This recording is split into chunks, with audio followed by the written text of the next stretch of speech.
For Pacifica Radio, I'm Scott Baba.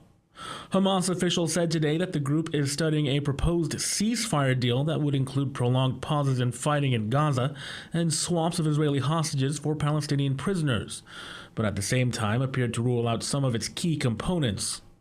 Osama Hamdan, a senior Hamas official in Beirut, said the group remains committed to its initial demands for a permanent ceasefire.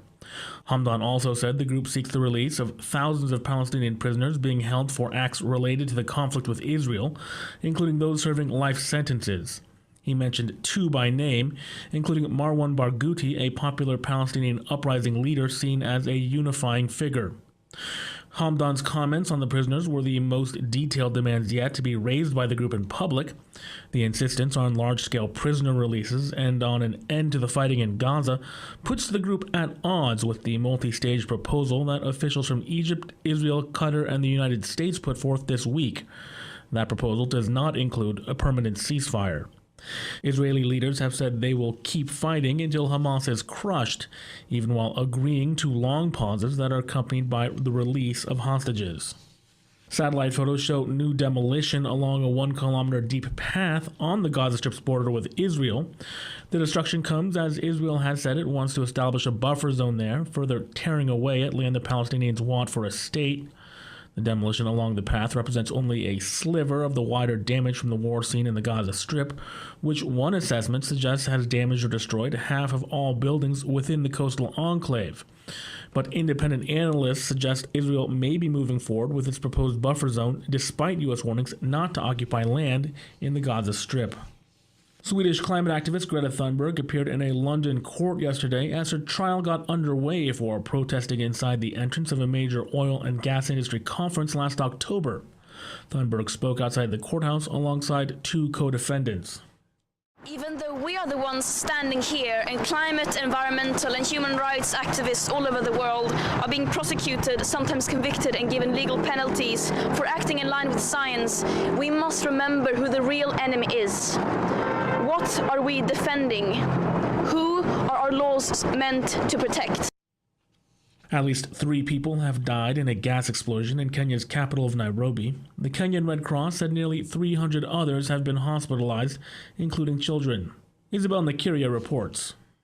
A lorry loaded with gas cylinders is reported to have exploded, sending a fireball that spread out to nearby residences and businesses. The lorry was parked at a gas plant which is located near a residential area. People were seen running and screaming moments after the blast. The incident happened towards midnight on Thursday in the Embakasi neighborhood in Nairobi. Authorities say the death toll is likely to rise as some people are in critical condition. Many have been displaced and commercial properties worth millions of dollars destroyed in the inferno. In a statement, the Energy and Petroleum Regulatory Authority said it had rejected plans for the construction of the gas plant. Kenyan police have arrested a guard at the plant. Some Republicans fear that Nikki Haley's refusal to get out of the presidential race may become a repeat of 2016, when the extended feud between then-candidates Bernie Sanders and Hillary Clinton created Democratic divisions that contributed to the party's general election loss. Donna Warder reports. Nikki Haley's path to the GOP nomination is rapidly shrinking following recent losses in Iowa and New Hampshire, but she's still on the campaign trail. And in Columbia, South Carolina on Thursday, she questioned why her GOP opponent, former President Donald Trump, wouldn't debate her. What is he afraid of? Is it that he knows I know too much about his record? Is it that he knows that he proposed a 25-cent per gallon gas tax increase when he was president? Is it that he knows that I know he pushed for amnesty?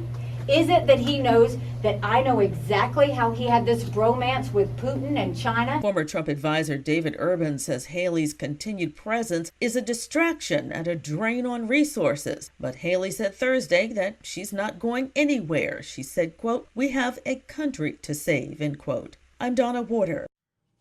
The House passed a roughly $79 billion tax cut package this week with broad bipartisan support. Catherine Carley filed this report.